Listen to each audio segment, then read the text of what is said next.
Namaste and welcome to the Festival of Bharat. My name is Kamal Madi Shetty and you're tuned into season 4 of the Festival of Bharat.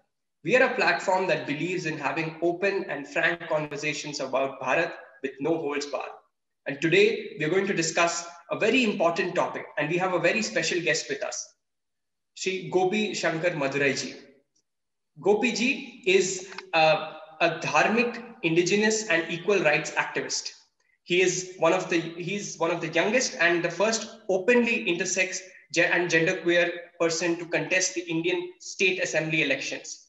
Gopi ji is an author, public speaker, and has represented India on a number of multilateral and global platforms.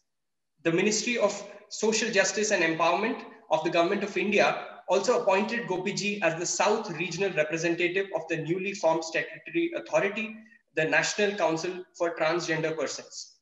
Gopiji is also the founder of Citti Madurai Student Volunteer Movement. And he has many contributions and awards to his name. But let me welcome Gopiji. Namaste, Gopiji, and welcome to the Festival of Bharat. Namaste. Namaste, Kamalji. And thank you for Festival of Bharat for having me. Yes. Thank you so much, Gopiji. It's a pleasure to have you with us. Gopiji, I want to begin with my first question, and that is on the very terminology of LGBT. Now, you're somebody who has spoken about this before. So I want to understand from you, what are the issues with the terminology around LGBT? Is it very Eurocentric? What are the kinds of issues that come to your mind? So the present terminology, what we are using is LGBT, which means lesbian, gay, bisexuals, and transgender people, which is, of course, an American terminology and highly Eurocentric and Western, a term which originated from the global north, which is not kind of inclusive towards a n number of indigenous, sexual orientation, gender identity expression, and sex characteristics. So what we call as SOGI SC identities. In the recent days, we are using the term, in the policy level discussions, we are using the term SOGI SC, that is SOGIE and SC. So the SO in SOGI represents sexual orientation. And the next is, GIE, that represents the gender identity and expression. And the SC in SOGI SC represents, sex characteristics of a person. Basically, we don't know the difference between, including medical practitioners don't know the difference between the term, sex and gender identity and sexual orientation and sex characteristics, etc. So no infant is born as a transgender person, because transgender is a gender identity. Gender identity is something which evolves, which should be raised as it constitutes of n number of attributions. But sex identity is something, which comes from your birth, for example, you can self-determine your gender identity, but you cannot self-determine your sex characteristics or your sex identity, because you never decided to be assigned as male at birth, right? So even we see a lot of application forms and a lot of application forms, a lot of things in which we have this option saying that sex, to refer sex, they will give man and woman. Actually, man and woman refers to the gender identity of a person. When you're giving sex, they need to give it as male and female. So even in our Puranas or everything, because the term sex or gender identity, everything, whatever we say, it is in English. English itself is not even 1,500 years old language. Highly heteronormative language with its own binary notions. So in our texts or many things, we see a lot of indigenous names and a lot of things, especially For us, sex is just two, that is male and female. But when it comes to gender identity, it is quite fluid in our society. And our dharma always upheld that sex identity of a person is male and female. And but when it comes to the gender identity, it was very fluid. It was man, woman, transgender people, and we have genderqueer people, and under that we have n number of gender identities. Even same goes with the sexual orientation of a person, whom a person is emotionally, romantically, physically involving with. Also, we know about heterosexuality, but apart from heterosexuals, asexuals, bisexuals, and pansexuals, like this, we have more than 15 types of sexual orientations. We don't use the exact terminologies in, or we cannot see the exact terminologies in Sanskrit, but there are a lot of terminologies in Sanskrit, which may represent the emotion or the etymological sense behind the word, actually. Coming back to the question you asked, the term LGBT, yes, it is highly limiting because it is not, kind of accommodating n number of indigenous gender variant identities or, sex characteristics or sex identities, because even before this term originates, we have several indigenous identities and terminologies and social stratifications, right? And also the most important thing about the term LGBT is that, who invented it, for what purpose, and what this identity kind of encompasses, or like, whom it represents, and who defines whom it represents, right? Because when such terminologies evolve, like there will be an economy around it, there'll be a kind of a social stratification around it. Certain terminologies and identities are established for a political reasons. Of course, when it comes to the term LGBT, the people who belongs to the diverse SOGI SC identities, people who belong to diverse, sexual orientation, gender identity expression, sex characteristics, etc., should, have equal rights, their identities to help them to, go beyond the very kind of expandable list of identities in the society.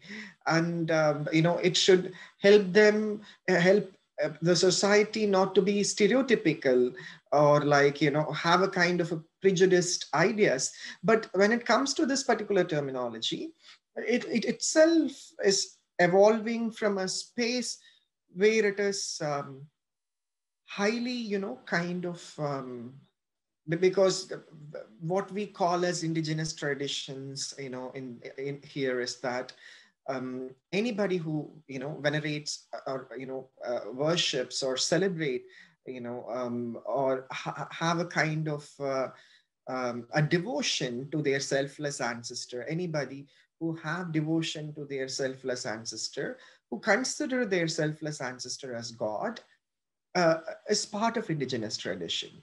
Anybody who considers, Mother Nature as, have devotion to Mother Nature as Mother Goddess is indigenous. Anybody who have devotion to, God itself, the concept or the very kind of aspect or the etymological sense of the term God itself, it's highly masculine, and it's a highly Christianized term. um, it's, but if anybody is approaching the term with the devotion that the God itself is a kind of, in a kind of a mother form, with the motherhood which goes beyond the, gender identities, which goes beyond the very kind of because you don't need to be a woman to be a mother. That's the kind of the dharmic value we follow here. So these three things, having devotion to selfless ancestors, or worshipping nature as God, or especially considering God as mother figure it is prohibited in Abrahamic traditions. So when we see this whole, heteronormative English language, the way it evolved and the way it is kind of, used between different communities, because, the language itself is spreading during the very kind of colonial era, and like it is going around, and like I don't want to get much into it because um, this particular terminology is limited, very limited terminology, because it comes with a very kind of a supremacist or kind of like you know um, the term gives upper hand to a certain race, certain ethnicities, and certain communities, whereas the other vulnerable communities and other form of civilizational values and indigenous names and the tradition and the identities are invisibilized because of this terminology. Right, Gopiji. That's very interesting, and thanks for sharing that perspective. Because my next question actually follows from that, and that is, what is the dharmic view of about all of the various issues we've talked about, uh, more generally gender diversity. You've talked about how, as a culture, as a civilization, we have celebrated uh, gender diversity, and there are many. There's a lot of evidence to this. How do you look at the dharmic view of gender diversity? See, before, many Abrahamic traditions took over this world, because the word, religion comes from, religare, or like the etymological sense of the word, popularized during crusades by the church, or because be it the term religion or the caste or whatever we are using now, these are highly biased terminologies, because the terminology is incomplete. It's like, because these are the terminologies which were invented with a political purpose to keep some people below in the rank, or below their feet. So it's because, like, for example, dharmic in the sense, like, I consider all indigenous traditions in the globe, and I also feel that, Bharatvarsha is not limited to, like, Himalayas to Kanyakumari or Northeast to here. Like, Bharatvarsha is everywhere, The Native Americans' land is also, India or Bharatvarsha for me. And whether it is Australia or the native Australians, or the native, Kiwis, the Maoris, or the native Africans. So it is, they are, like, when they are Indic, when they are rooted to their soil, when they see that they are their ancestors, they are their ancestors, then they are Hindus, right? So our dharmic perspective is something which is, because which cannot be defined by an individual, right? So which cannot be defined by a single samvartaya, right? Because even in marriage, we have Shatapatha Brahmana. Not every single person who, I mean, Hindu person who is getting married is following Shatapatha Brahmana. There are different types of weddings. At least there are 7 different kind of categories are listed. So, but all of them are Hindus, you know, just because, Ravana being, opposite to Sri Ravana, or Lankeshwara being, opposite to, Sri Ram in the battle, doesn't make, Sri Lankeshwara bad, or Sri Ram, because there is no, we don't believe in this binaries, right? Because when you see even Sri Lankeshwara, um, his own, greatest ancestors are Manu. When you see his uncle is Agastya, or when you see the way Pulastya's, the Maharishi Pulastya's descendants coming down, because he comes from that lineage, right? At the end of the day, be it Sri Rama or be it, Sri Ravana, the both of them, comes from either Ikshvaku or Somakul. So both of them are kind of, descendants of Mahakashyapa, we believe. So at the end of the day, we don't have something called evil or good, or, such diverse dharmic tradition had spaces. Like, for example, when you see, for example, Arvan tradition, the Kutandava worship, Arjuna getting married to, Krishna, Sri Krishna, getting himself, coming as a Mohini, and, kind of getting betrothed to Arjuna's son, Arvan, or the way, the concept of Shankar Narayana, because these are highly adhyatmic.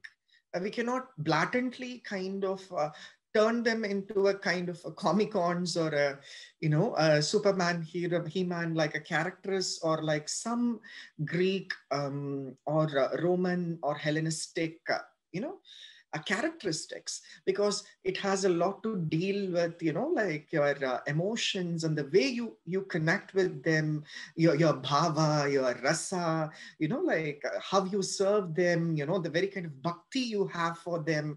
So it is basically, if you are going in an adhyatmic path, you need to kind of cross everything in your life, right?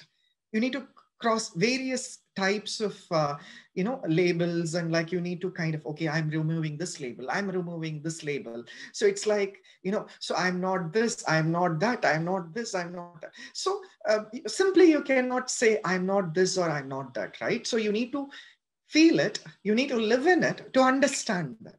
So all these people who are part of this diverse, sexual orientation, gender identity, sex characteristics, or whom we otherwise call as, the LGBTQIA plus communities, um, you know, uh, we had a very kind of adhyatmic approach for them, because our dharma believed, irrespective of, man or a woman, or a transgender person, etc., etc., or irrespective of a male or a female or an intersex child.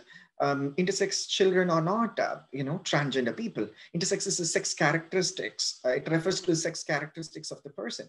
So irrespective of male, female, or intersex, they need to go beyond their identities.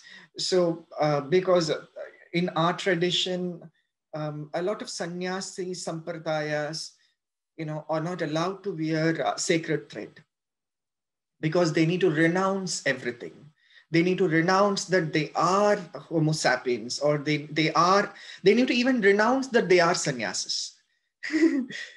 Uh, so it's like, you're getting into some kind of a world where you don't have a label, because the world thrives on selling labels. The world thrives on exploiting labels. The world functions because of the labels. But when you kind of throw that label away, everything stops for a minute. So we were the very first people to encourage it. Buddha was the very first missionary, we can say, you know. But Adi Shankara, kind of, when it came to him, he skipped everything in the middle and he jumped. But he never kind of, all these people never saw, okay, whether he is a male or a female and all that, Uh, Even whether it is Bauddha Dharma, or even before Bauddha Dharma, Jaina Dharma, or, after all, there's a recent one is, Sikh Dharma. Uh, all these dharmas have their very kind of unique space. It may be recognized by certain acharyas or may not be recognized by certain acharyas, but naturally it evolved to accommodate all such people. For example, the world first, trans men who underwent phalloplasty, um, when Alan Turing, who, because of him, the World War II came to an end. When when he was compelled to commit suicide in UK, most importantly, you know, this person called Dr. Michael Lawrence Dillon, who was assigned as female at birth, which means, you know, she lived as a woman for a while. But this person had to flee from Britain because they were persecuting, you know, like um, people with different sexual orientation and gender identities. So Britain was so binary at the time, you know, like, so she had to flee to India, and she went to Ladakh, and she is, I think, 15 years elder to Dalai Lama, probably. And at the time, Mao's, you know, like persecution, you know, we all know what happened to Tibet, right? Something horrible, and what Mao did to Tibet, and like whole Tibet, you know, went down. So Dalai Lama came inside India, and she was very much inspired by, oh, you know, I'm very much inspired by this beautiful philosophy. So there's adhyatmic values. So let me just, you know, be a monk here. So she went to Ladakh in the Vajrayana tradition. She was accepted, and she became he, that the ordained name is Lobsang Jivaka. You know, I mean, uh, how many LGBT organizations or the people who talk about the histories here know about this? You know, Lobsang Jivaka, who is Dr. Michael Lawrence Dillon, who kind of underwent the first ever phalloplasty for, you know, female transitioning to live as a man, that is FTM or F2M, or trans men, whom we call, or transitioned men. So, you know, this person lived in India, and even now, a female cannot become a pope. A female cannot be a priest in the Catholic Church, whereas she was ordained as a sannyasi in a Vajrayana Buddhist tradition in Ladakh, in a Himalayan region. And see the connection that, you know, she's connecting herself with the trauma these Tibetans are undergoing. And she is seeing that how great this culture is. And the monks who are giving ordination to her, you know, him, I'll be using him hereafter to refer Lobsang Jivaka, him, they never bothered about this person is a female or a male or all that. You know, this person is more adhyatmic, this person is spiritual, so let me ordain this person. So that is something, you know, so like this, we have a lot of beautiful stories, not just stories, lived experiences and civilizational values. Each part of Bharat, whether, you know, Hindus like it or not, we have our own temples, gods dedicated to us. We call them and celebrate them with our own names. We have our own festivals. We have our own language. We have our own identities without commercializing it, without politicizing it. These identities, indigenous identities, were established to uplift our inner values, especially the inner peace, not get inside the materialistic aspect of, you know, it, and, you know, going to a road and holding a placard with nonsense, you know, words like, you know, yeah. Right. Very, very fascinating, Gopi ji. Thank you for sharing those insights. Um, I mean, if I could just continue from what you were just ending at, and that is my next question. And this is about the present day activism.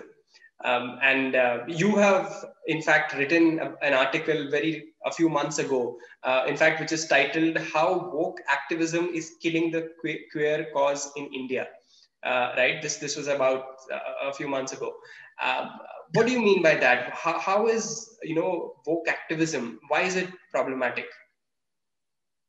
Um, you know, uh, woke activism, I don't go with the term woke activism or activism too. You know, because see, um, we have a lot of problem, but we are still a democratic country. We are the largest democratic country. For me, I think we are the only democratic country because no other country is as diverse as Bharat. As diverse as Bharat. I have traveled to so many countries. I'm 29 now. I have traveled extensively past, 7 to 10 years, and like have been visiting places and for various conferences or meetings. I have established ecosystems, or I was a co-founder of this organization called Intersex Asia, one of the founding member, for which we raised a lot of donations. Also, I introduced something called fellowships on various levels to develop training programs, and like we were very, very, very apolitical in all those. We were focused more on the struggle and the trauma the community undergoes, or like so. You know, the woke activism is something which is pushing a kind of foreign agenda here. Because we as a country, we have a problem, we have issues, but the solution should be indigenous. It should come from our own people. It's not technology we are borrowing, from certain countries. In the era where knowledge war is happening, which is worse than nuclear war, which is kind of destabilizing everything, because certain organizational structures, what we see, which is working against the integrity of Bharat, which is working against the integrity of Hindu Dharma, which want to destroy Hindu Dharma or Hindus, are their civilizational values or indigenous traditions around the globe. Because every single indigenous person's or the traditions you see around the globe is highly Christianized, highly, Abrahamic traditions have occupied it. They are no more indigenous. Maybe in their dress or in certain type of languages, they may be indigenous, but nothing indigenous left to them. Whatever their forefathers or their great ancestors were, they are not carrying the same spirit. They are carrying a kind of a Christian spirit, or a kind of, a monotheistic, or a kind of a spirit. The point here is that, coming back to the issue, is that we see a governance which is bigger than the India's government. The bureaucracy, which is bigger than the Indian government's bureaucracy, is working on a larger scale, from Kashmir to Kanyakumari to, the 8 directions, like 4 directions and the other sub 4 directions, other sub directions, including your next door, so-called non-governmental organizations or civil societies, which is working for so-called human rights, is connected to these woke activists. These woke activists are not connected to the ground reality, grassroots. They are, it's like, we have a lot of nepotism in social, service. Instead of social service, we call it as social work. And especially, for example, in this field, we are also kind of seeing the multi-billion-dollar economy which is pouring in. We see, so I prefer calling them as lipstick activists. Like wearing a lipstick. There is nothing wrong in wearing lipstick. Anybody who love lipstick, they can wear it. Those days we had this gulab, and like we used to rub it, and like we used to put it irrespective of male or female or whatever gender it is. If you like to wear lipstick, wear it. And this has nothing, I'm not, offensive, but the lipstick activism is something, you're just wearing it on your lips and wiping it off. That's it. It's like these group of activists are so influential, dangerously influential. So, for namesake, we have our government, but they take decisions. So they work on Dalit rights, disability rights, and women rights, and every single issues you see, which is connected to humanities, is controlled by them. The whole ecosystem, if you see in Delhi, the way certain groups of feminists, they control the so-called feminist narratives. None of these people will include Madhu Kishorji as part of their discussion. Madhu Kishorji, who started the India's first feminist magazine or all that. So these are the type of woke activists, you know. Gopiji, can you tell us about the issues that some of the foreign funding brings in? You know, when there is, you've written about it, I believe, but you know, when there is a lot of foreign funding, it sort of becomes like a barrier for some who are on the ground, who are not able to access that.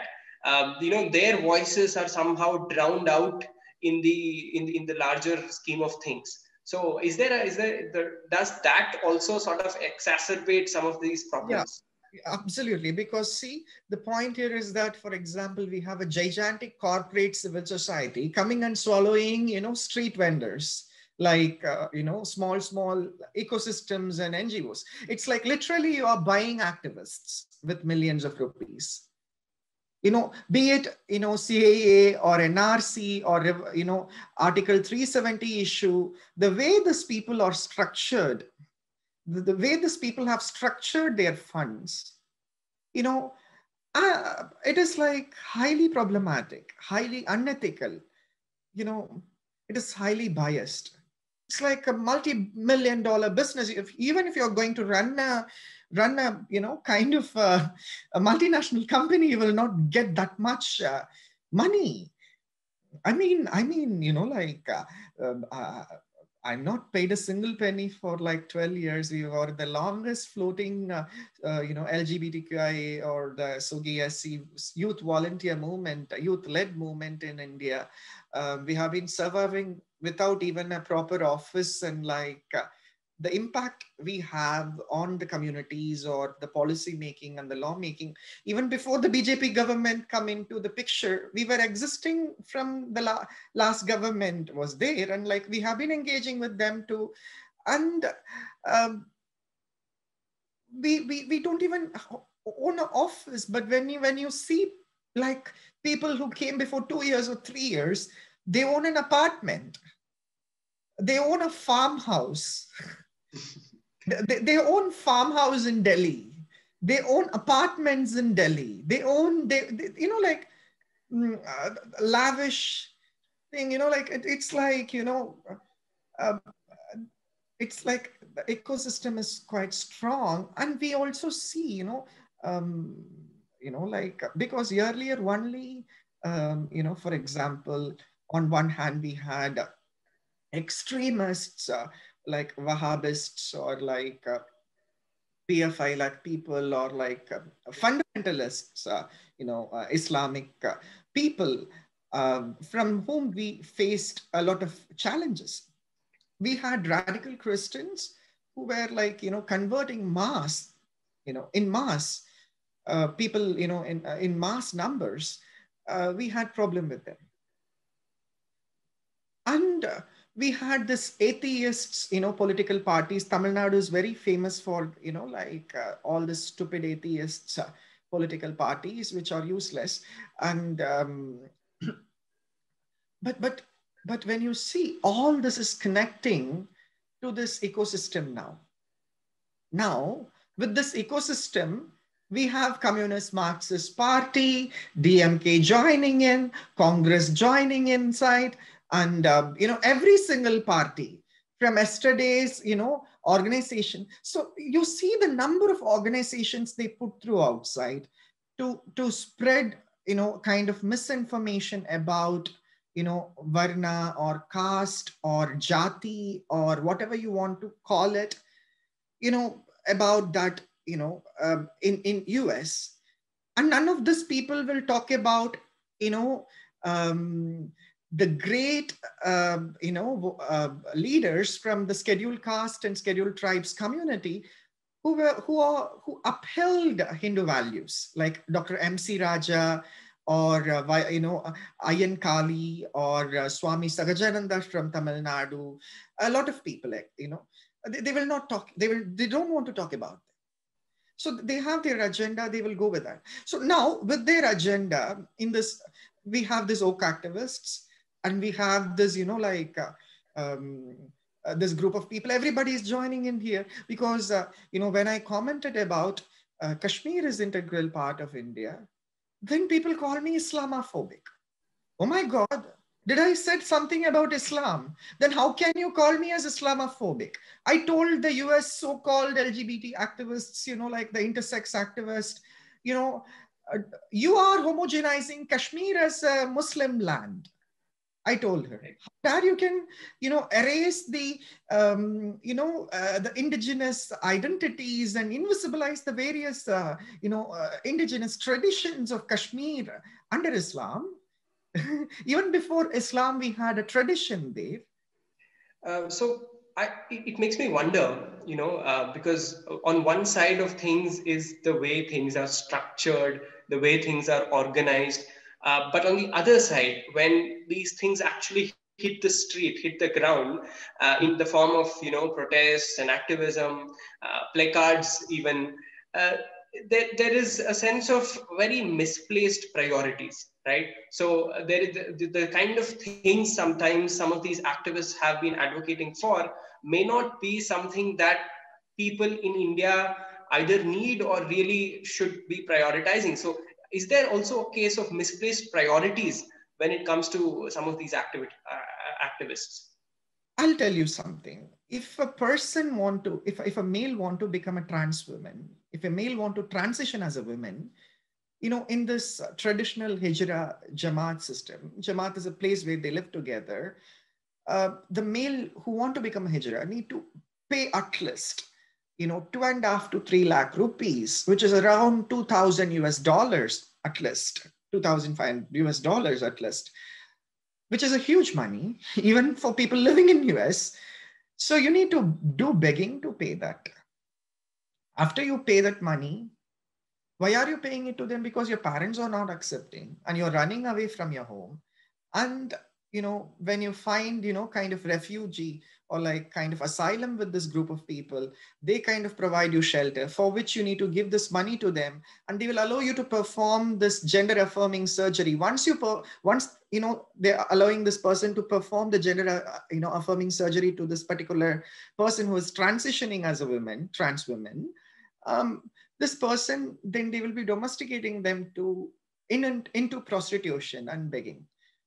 How many of this, so-called woke activists, or people with misplaced priorities know this? I'll tell you what is misplaced priority first.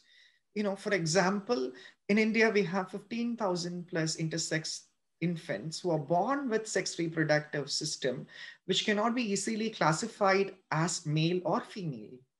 So the doctors need to run through karyotyping tests to understand the phenotype and genotype of the infant to kind of assign a sex to the infant. In this due process, the babies are made to undergo, sex selective surgery through which cosmetically the infant's reproductive organ are, made to look like male or a female. It is happening everywhere in the world. But we became the second country to ban such surgeries. We are the first country to have a legal regime, a strong legal regime to protect intersex infants and children. The Madras High Court Madurai bench has passed a wonderful judgment to uphold the rights of these intersex infants and children. How many of these activists spoke about intersex infants and children who are vast in number? And do we have a medical protocol? Do we have a regulated guidelines? If we are going to, go up in arm against the medical practitioners, then it was impossible. I would have not sat with the, medical practitioners or the director of medical education and the health secretary and the other people to draft a government order to ban the sex selective surgeries in Tamil Nadu, a state with 80 million population, right? So, and the other most important thing is that before 3 days, a 14 years old boy left their home because the parents didn't want to accept the child. But when this boy is going to Jamaat, the Hijra Jamaat kind of made him to go for begging initially, but then like later on the day, same night, he was made to drink alcohol.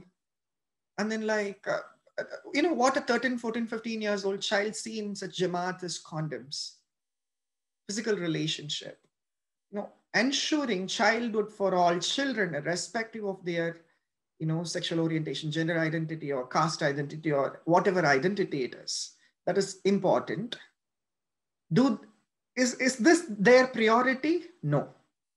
Their misplaced priorities are Kashmir is not part of India. Assam should be separated from India. Tamil Nadu should be separated from India. Everything should be separated from India.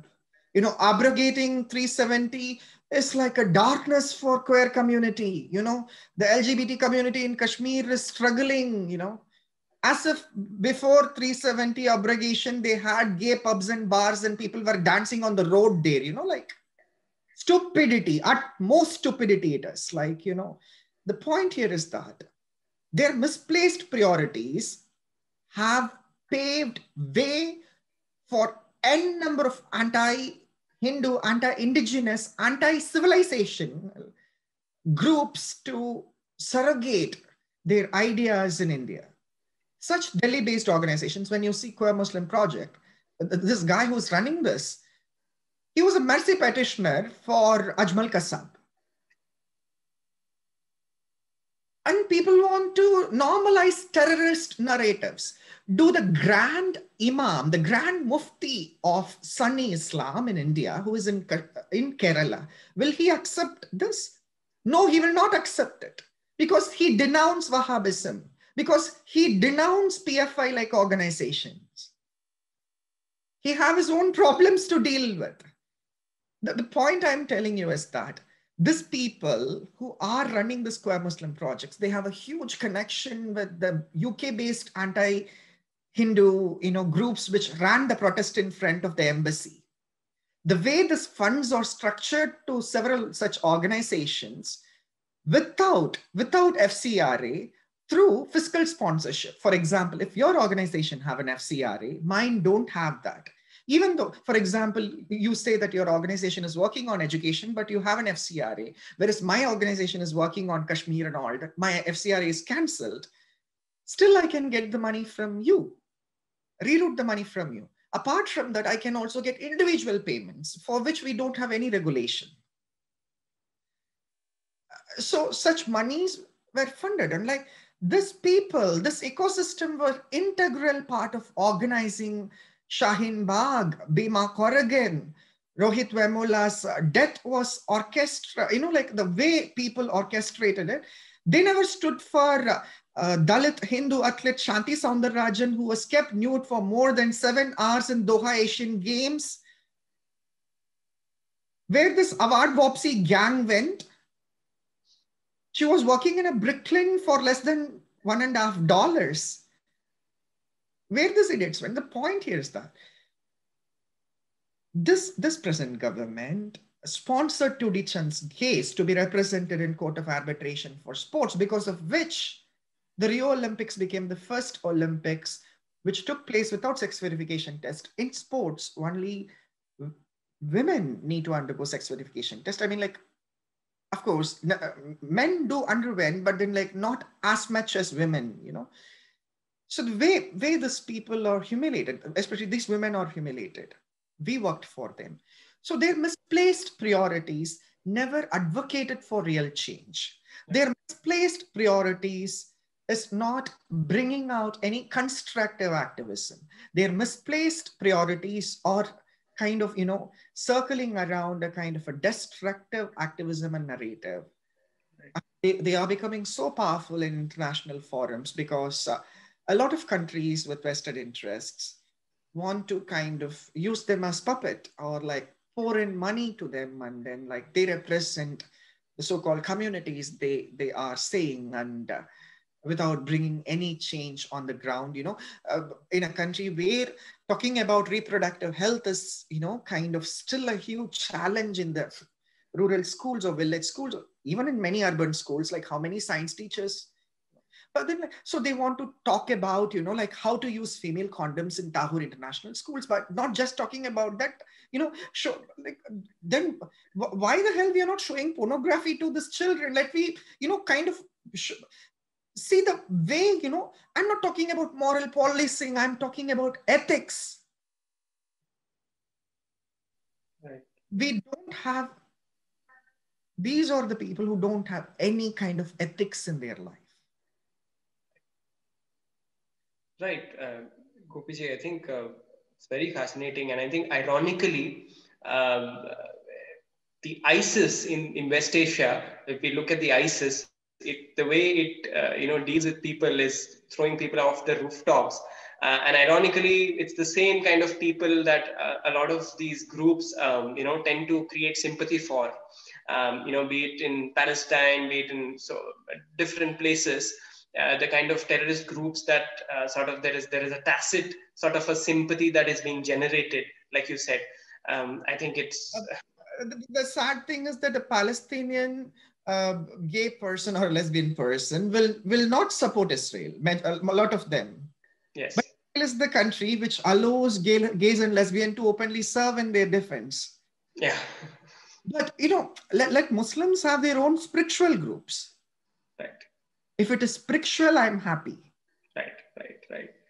A real spiritual person cannot hurt any other religion, I believe. If they are kind of monotheistically, spiritual in a very jihadist sense, to have a kind of a soft power over all these narratives, Right. that is highly problematic, because um, faith communities having a space for themselves, irrespective of their religion accepting them or not, is important. Right. But are this faith community spaces or real faith community spaces which is talking about faith? No, they are not talking about faith, because it is turning us a space for Al Qaeda or ISIS, because Al Qaeda and ISIS are far better, because we know them, they are Al Qaeda, because they're not in disguise, right? Right. Yeah. Thank you, Gopiji, for sharing that. You know, I want to, actually ask you about one of the things you mentioned in your comments, and that is, or rather hinted to, and that is the transgender protection policy. Now, this is a policy that was brought in by the government, but like with a lot of actually beneficial causes, this actually faced some kind of resistance, I believe, from a section of activists. But I mean, putting aside the activists for a moment, can you tell us about what the transgender protection policy entails, and what kind of an impact does it have on the community? See, again, few people from, Tamil Nadu, some of my friends, of course, sadly, who have a very opposite political views. They have sold themselves to Communist Marxist Party, or like, and they want to call themselves as Ambedkarites by, and their Ambedkarism has a lot to do with Lenin and Marx and Mao and Chinese government and the Marxist Communist Party's headquarters than Babasaheb Ambedkar, or the Buddha Dharma, or the dharmic values which he is talking about. So, for example, these activists were brought to Delhi, and like they were trained, and like more than like crores of money were invested. Like such the Hijra Nayaks. Like I earlier told you that if I want to become a Hijra, like I need to pay 2.5 to 3 lakh rupees. That is $2,000 to $3,000 to the Hijra Nayak, and then like this person will kind of allow me to do the reassignments, gender, affirming surgery. And then like after that, they'll be forcing me into the prostitution and begging. We have a person who completed her MBBS studies in Madurai Government Medical College with 67%. She is forced into prostitution and she don't want to come out of it because she's threatened by them, and like she don't know, once you enter that, there is no escape. This is happening in this 21st century where we talk about BLM and all these things. And those activists who, protested in Delhi, they were like, warriors against caste atrocities, and like, they were closely associated with, Equality Lab or like Project Mukti or all this, a lot of, kind of self-proclaimed, um, you know, um, Dalit, Dalit rights movements or whatever it is. Mm, I don't know how many Dalits they really served. Most of them will be political, Dalits than the actual, so when you see these people, they never question the systematic oppression within this community. They legitimized it. The media simply followed it, from New York Times to the Times of India to the Hindu to every single newspaper, the Hindustan Times, and every single newspaper, every single idiotic opinion maker who didn't know the ground reality, who don't understand the trauma, of what I went through, this community members went through, sitting on glass towers, writing opinions. The bill, which was introduced by the BJP government, had a lot of issues with the definitions, because they failed to differentiate the difference between sex characteristics and gender identity and expression. That is, they thought intersex and transgender people to be same, which is unscientific.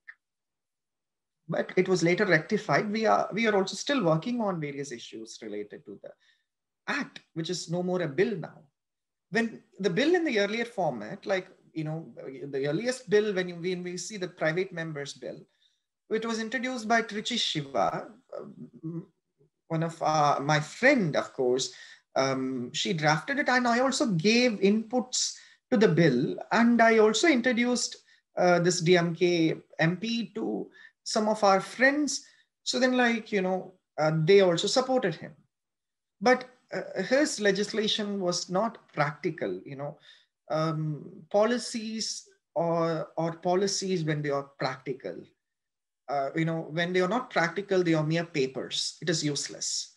So, um, huge protest, went there, and like, from Human Rights Watch to every single organization, American Watchdogs to every single international organization, from this, I don't know what UNHRC High Commissioner know about all this insider's perspective. She also, loosely kind of released certain statements against the bill and all that. None of these people know that a kind of a grand mafia, works around these people, and then they push them into prostitution and begging. Majority of the people are doing begging and prostitution because of that. My friend Swapna and me protested on the road in 2012 and again in 13, because she was not allowed to appear for UPSC. Later in TNPSC, she was allowed to appear, and she became the India's first trans woman gazetted official. She's the first transgender person to write the state civil service examination as a transgender person. She is posted as assistant commissioner for commercial tax department in Shivagangai district. She lost sub-collector posting in 15 marks. I mean, there are trans women, people like her, living with us. She didn't have money to buy her books. Some women working in Anganwadi who lost a child, she paid the fees of Swapna, not her community members. Our community is our first enemy. So the present BJP's legislation is the first legislation which penalize the very kind of, parents who have transgender children, who kind of, abandon, if they are abandoning their child, they are abandoning their son or a daughter just because they have a transgender identity, they will be punished under this law. If a transgender person cannot acquire a property, if a transgender person cannot be allowed inside if they are facing discrimination while joining in a university or college or school, wherever, this law can be used.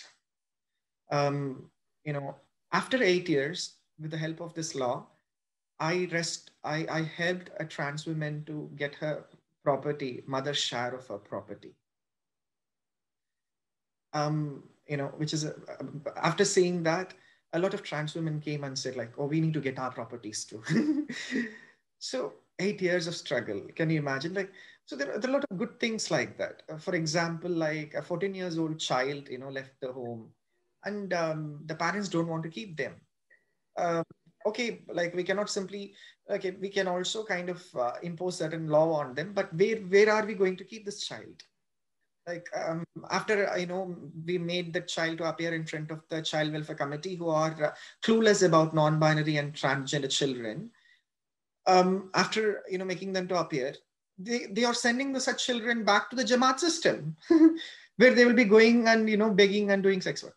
So where this law is helping, will help us to establish shelter homes for non-binary children, transsexual children, trans children.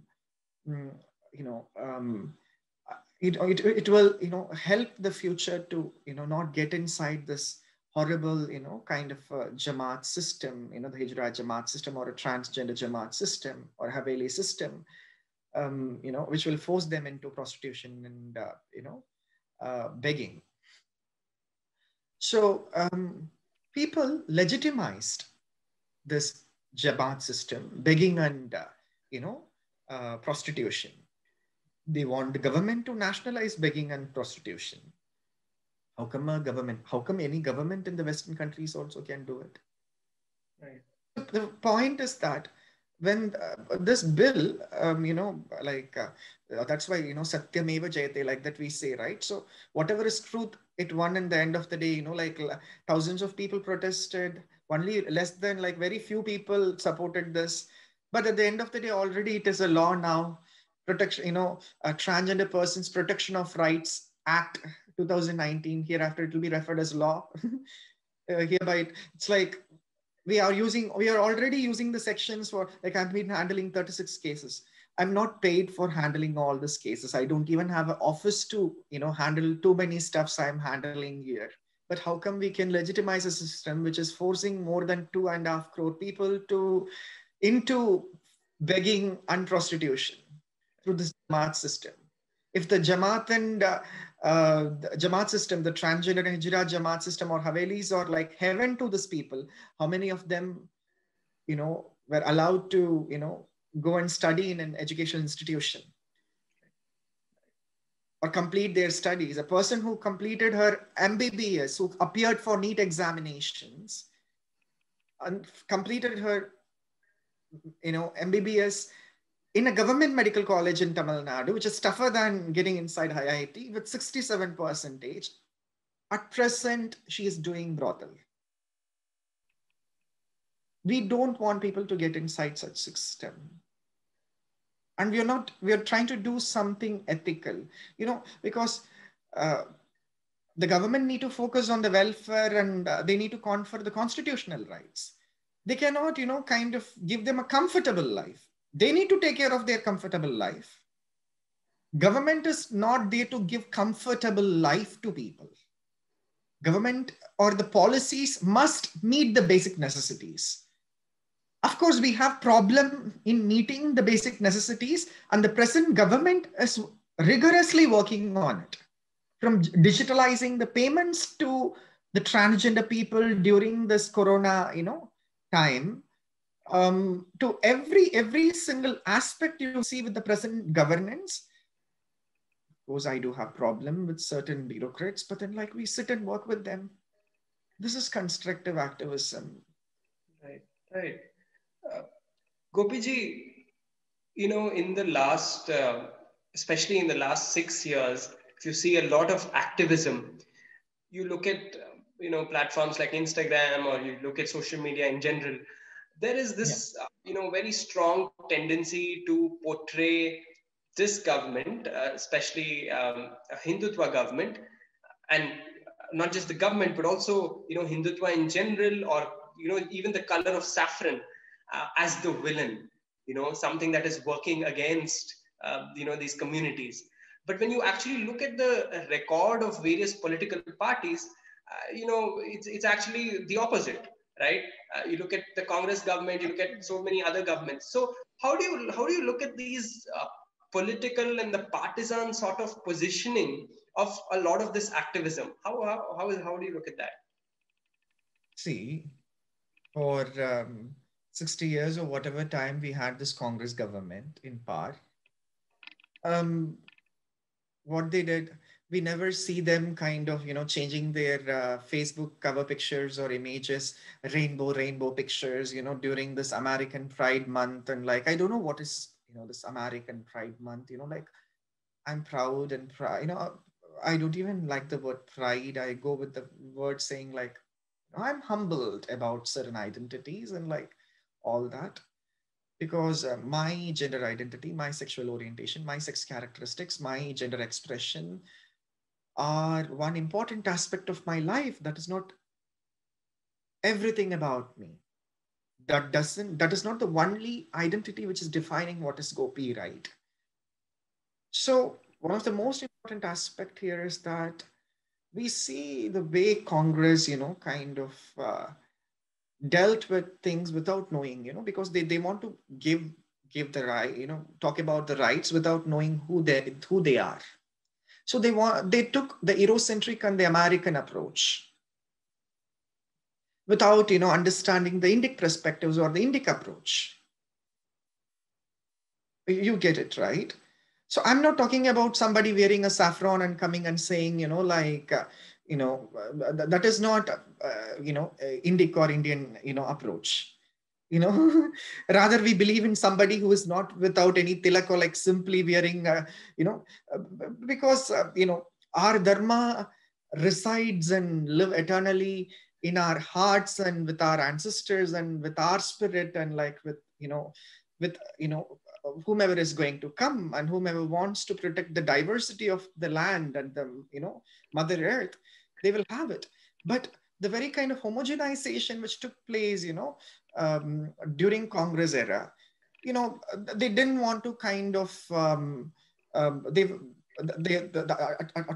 additional Solicitor General or the Solicitor General was not okay with, decriminalizing homosexuality at the time. Not even a single gender specific policies or law were passed. I don't know where Shashi Tharoor went during that time. Jagadambika Paul's legislation, no media covered it. Jagadambika Paul's, if you could tell us. Jagadambika Paul is a BJP MP. Okay, and what was the legislation? Whose legislation asked for LGBTQ people to be openly, they should, the army should allow them to serve in the defense. Because in Israel, if you see, Israel is the only country where all these people are allowed to serve in their army. Of course, Indian army, especially our paramilitary force, do have few intersex people. Through individual court cases, they were allowed to serve. Like few people are serving in Sastra Seema Bal now. Like they are serving for more than 8 or 10 years. Even in CISF, we have a trans men or like lesbian couples and like all that. And but coming back to is that Jagadambika Paul's legislation didn't got any attention from anybody. Many media covered about. But see what that's a kind of a stupid piece of legislation. It is not even practical, basically, which was introduced by Shashi Tharoor. It is like, as this book, Why I'm Not a Hindu, or like, sorry, Why I Am, whatever Hindu it is. It is same like that book, it is more comes with a half-baked elitist informations without, lived experience of the person. The legislation originates from the kind of elitist view. So the present time, when you see past this legislation during their tenure, they kept quiet at least, so that the 377. I mean, we don't need to make much noise around this. Like what is natural or unnatural, anal or oral, or like penetrating all this things. Like yeah, at the end of the day, we have a law which kind of, which was discriminatory towards certain sections in the society, which was kind of read down. The effects were read down, and the law was interpreted by the Supreme Court. And again, when we see, what Mohanji Bhagwat said about these communities or integral part of the society, I mean, that's a big statement from any, buddy who is comparing RSS with, some Baghdadi or Aghdadi group in, Iran or Iraq or, some terrorist movements. Can we expect, Indian National Muslim League's president, or can we expect, a Bishop's Council's chairperson or a cardinal to openly say this, the LGBTI people are integral part of the society. We need to accept these people as who they are and what they are, as, the Sarsang Chalak of RSS Mohan Bhagwat ji said. And saffron is new rainbow. Saffron represents Tyaga. Saffron represents sacrifice. Irrespective of certain sections, like it or not, even before the term LGBT, we have the temples and rituals and traditions which will live forever. Irrespective of this, people like it or not, we are living in it. These are living traditions. Nobody is stopping it. We will not allow people to stop it too. We are serving for it. So the most important thing is that this living traditions are shamed by the Congress government, and they never kind of bothered about all this. And whatever they do is a kind of a lipstick activism again, kind of a lip service. Oh, this and that. Let Congress ruling states in India amend same-sex marriage laws. They will face the wrath of whatever they need to face. Yeah.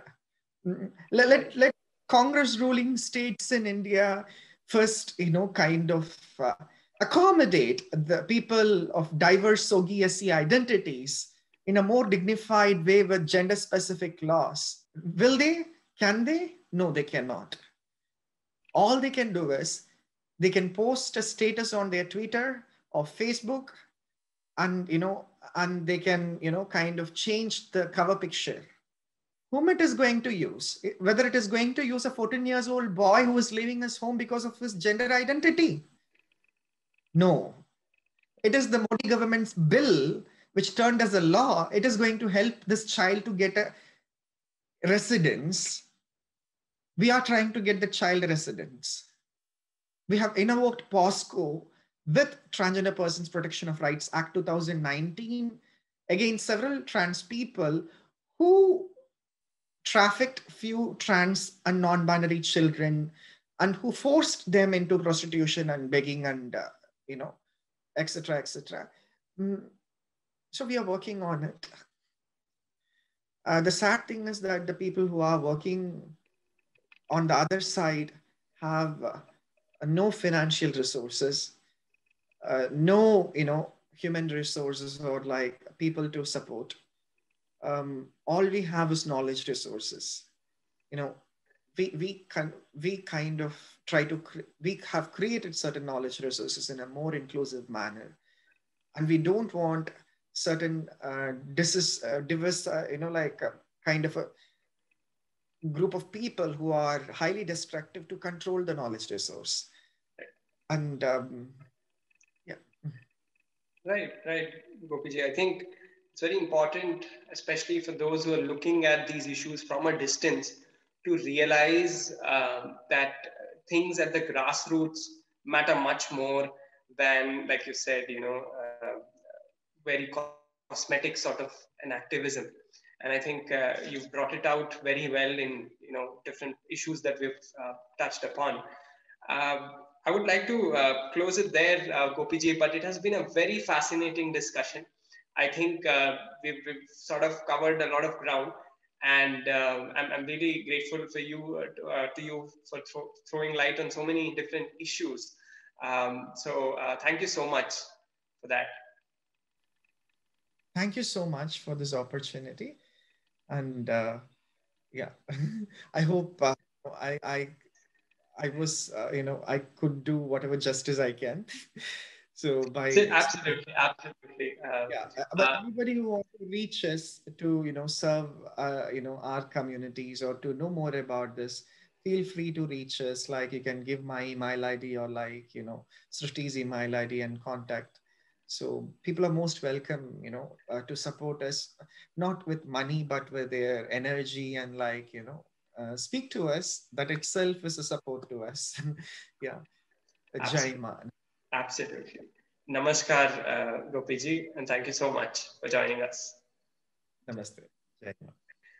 To our viewers, I would like to request you, please do continue to support us. Subscribe to both our channels, both the Festival of Bharat and Citti Media, because we'll be uploading content on both of these platforms. We'll be back with another fascinating and interesting conversation soon. So stay tuned and namaste. Namaste. We hope you enjoyed this Citti Media content. Please remember to subscribe to us and switch on the notifications for this channel. For our other social media links, more content, and to support our work, please visit citti.net. Dhanyavad. Namaskar.